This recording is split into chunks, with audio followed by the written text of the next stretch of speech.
we have to defend the values we want to cherish. That is human rights, democracy, free press, free trade, and also peaceful resolution of conflicts.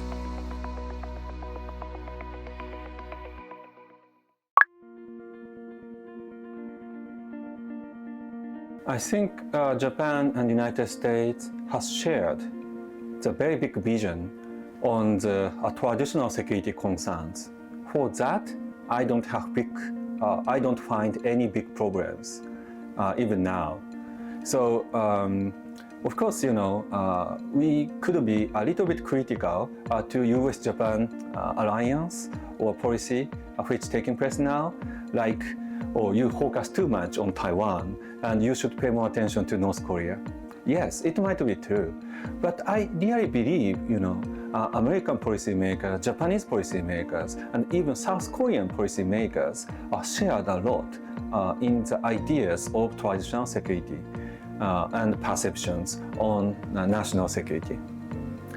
So what I found a little bit problematic is United States has been a little bit weak in its internationalism, especially in terms of economic international order.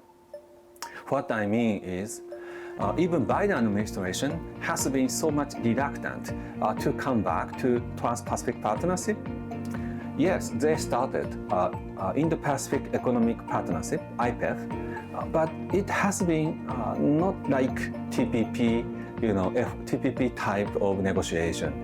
And as we can see recently from the Nippon Steel plan to annex and merge US Steel, Biden administration has been more inward-looking and try to appeal to its domestic voters. Even the Nippon Steel plan could be supported, rational and also internationally agreeable, project. So my point here is, United States is not like the United States in like 60 years ago or 50 years ago. So United States economy has been suffering from its own problems. So the United States couldn't be so much generous even to allies. Of course, Biden is not Trump, but we could find out some common points between two presidency.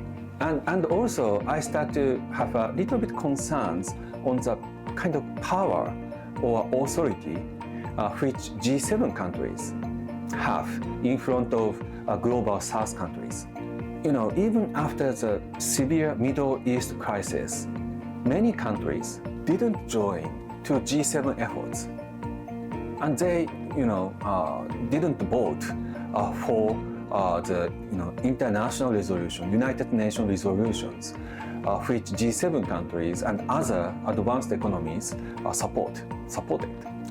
So I think the United States and other G7 countries, including Japan, EU, and UK, and other countries, start to face the new situation.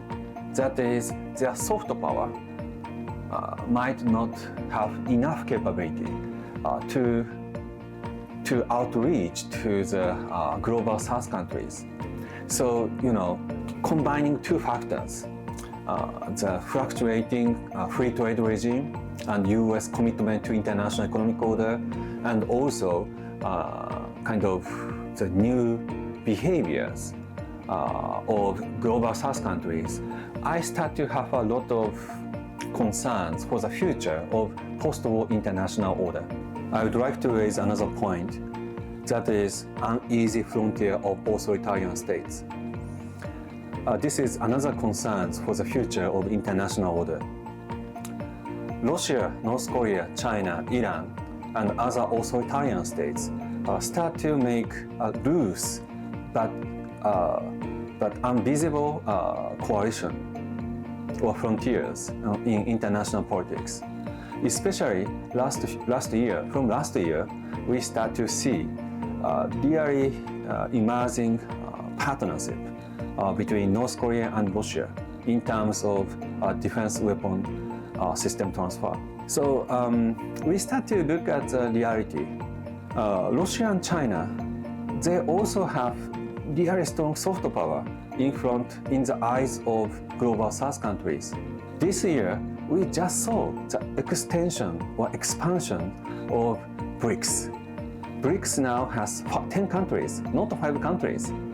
So I think, of course, China, especially China, has been a little bit reluctant to be regarded as a member of strong coalition of authoritarian states. They really fear, Chinese leaders really fear to be regarded as isolation or isolated state in the world.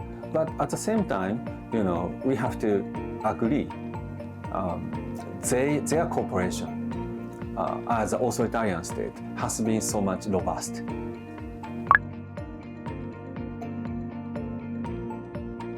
Yes, that is very important. I think Korea and Japan both are middle powers, but very important middle powers in shaping international order and regional security and global order, now and in the future. We have to admit, we have the capability and also we have responsibilities. Now, Korean government and Japanese government has been so much successful in reinforcing their bilateral relations and also trilateral relationship with the United States after the President Yoon Suk-yeol took office in South Korea. And last 2 years, in summer, we had big success of Camp David summit meeting among United States, Korea, and Japan. And 3 governments not only agreeing on traditional security cooperation, but also agreeing a lot in economic security and also in science and technological cooperation. We are now in the new stage of trilateral security cooperation. And as this as a background, I think Korea and Japan, Seoul and Tokyo should aim more now and in the future. Maybe including more robust high-level talks between 2 governments, not only at the diplomatic level, but also military level, security level, and also economic security level. We also have to enhance our bilateral exchange in science, technology, education, in many fields, even including sister city level or private university, public university level. We really have a lot to do. But I think the most important thing is, first of all, is 2 countries have to admit, for Korean people, Japan should be more reliable. And for Japanese people, Korea have to be more reliable. So I think, mutual reliability should be founded now and in the future. Do you think we have that reliability at this moment? I don't think so. We have some collaboration via United States. United States as catalyst, it's fine, but we should do more, even without catalyst. And for Japan and for Korea, I think we should have more efforts to make reliability in the eyes of the other.